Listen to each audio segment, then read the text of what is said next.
In 1817, Thomas Jefferson requested a book, not a rare manuscript, not a scientific text, a pricing guide, a rulebook used by carpenters in Philadelphia. He was refused. The Carpenters' Company of Philadelphia told a former president that the document was for members only. Jefferson had designed Monticello himself. He understood architecture better than most professionals of his time, and he could not access it. I spent a long time trying to understand why. What I found was not about carpentry, it was about a system. In 1724, a group of master builders in Philadelphia formed something that does not translate cleanly into modern language. We call it a company, but it wasn't a company, not shareholders, not quarterly earnings, not investors. It was a guild. And for most of early American history, guilds were the invisible structure behind how things actually worked. A guild was not just a group of workers, it was a system of control, not political control, functional control. They controlled standards, pricing, training. Reputation, entry was not purchased, it was earned. 7 years of apprenticeship, working under a master, learning not just how to build, but how to decide which material to use, what a job should cost, when a client was being honest, when they weren't. After that, you became a journeyman, eventually a master. The system was slow, but it corrected itself. The Carpenters' Company kept a rulebook. That was the document Jefferson could not see. Inside, it was something modern systems rarely emphasize, a pricing system, not based on negotiation, not based on leverage, based on fairness. They called it unit pricing. Each stage of construction had a standard cost, not the highest price someone could pay, not the lowest price someone could be forced to accept, a fair price, determined by experience, verified by 2 people. They called them measurers. 2, so one could not manipulate the number. When Philadelphia needed buildings, they built them. When the First Continental Congress needed a meeting place, they provided Carpenter's Hall. These buildings still stand, not preserved as ruins, not reinforced constantly, still functioning.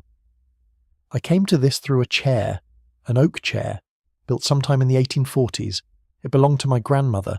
Nearly 200 years later, it does not wobble, it does not creak, it sits perfectly level.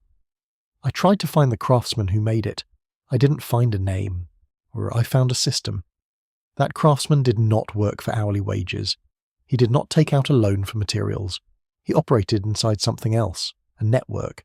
Credit extended between neighbours, work exchanged for goods, reputation maintained inside a community small enough that failure was visible. The Bureau of Labor Statistics described early America clearly. Barter systems were common. Currency was limited. Most transactions were face-to-face. This was not disorder. It was a different structure. Before 1863, America did not run on a single financial system. There were thousands, over 10,000 different banknotes circulated, each tied to a specific institution, each valued based on trust. The Library of Congress documents this in detail. To a modern economist, this looks chaotic. But the people inside it built things that still exist, structures that lasted centuries, objects that outlasted generations, systems that regulated fairness, without a central authority. The rulebook Jefferson asked for was not valuable because it could be sold. It was valuable because it proved something, that a community could regulate itself, without an institution standing between every exchange, taking a percentage, and that is why it was not given to him. Then, on February 25th, 1863, it ended. Abraham Lincoln signed the National Currency Act. The vote in the Senate was close, 23 to 21, 2 votes. That is the margin by which the American economic system changed. The official explanation is simple. Too many currencies, too much instability. The system needed order. That is true, but it is not complete. Say, the Act did something specific. It required national banks to purchase government bonds, then allowed them to issue currency based on those bonds. To print money, you had to buy debt. The more currency issued, the more government debt had to be held. This was not just a currency reform, it was a financing system. Salmon P. Chase designed it. The goal was not only stability, it was funding a war. What followed was not gradual, it was systematic. In 1864, a tax was placed on state banknotes, 2%. In 1865, it increased 10%. Within 2 years, state currencies disappeared, not replaced, eliminated. 9 months before this, another law had passed. The Homestead Act, free land, 160 acres, $18 filing fee. But the real cost was not $18.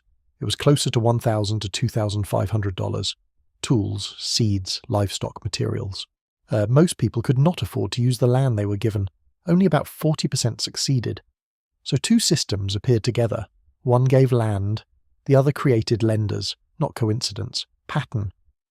What replaced the guild system was something different, the company town. By the 1880s, around 2,000 existed across America. Workers were not paid in currency, they were paid in scrip, a substitute, only usable in one place, the company store. Prices were not regulated by a guild. They were set by the same entity that paid wages. Workers accumulated debt. They could not leave because they owed more than they earned. The system that replaced local trust required dependence. Even when it was challenged, it remained. The Pullman strike of 1894 involved over 150,000 workers. Investigations called the system un-American. But it continued, because it had already spread. Sometimes I stop here, and I question it. Maybe these events are not connected. Maybe the Homestead Act and the Currency Act were separate responses. Maybe industrialization simply required concentration. That would be a reasonable conclusion. Then I look at one group, the Amish. They still operate without the replacement system. They fund each other. When someone cannot pay, the community gathers. They contribute. No one leaves until the need is covered. It works, but they had to fight to keep it. In 1965, Congress granted them exemption from Social Security. They still pay other taxes. They simply refuse participation in that system. That detail matters, because it proves something. The old system was not replaced naturally. It was made illegal. And the new one was enforced. There is one more pattern. Genealogists call it the 1870 brick wall. Before 1870, records thin, then disappear. The 1890 census, the one that could have filled the gap, was destroyed. A fire, neglect. Then, in 1933, authorization, destruction. Not all at once, step by step, and that leaves something behind. Not proof, not a theory, a gap between what existed and what remains. The chair still stands, the buildings still stand, the documents do not, the system that built them does not. And the question is not whether the old system was perfect. It wasn't. The question is simpler. What happens to a society when a system that worked is replaced and the memory of how it worked disappears with it?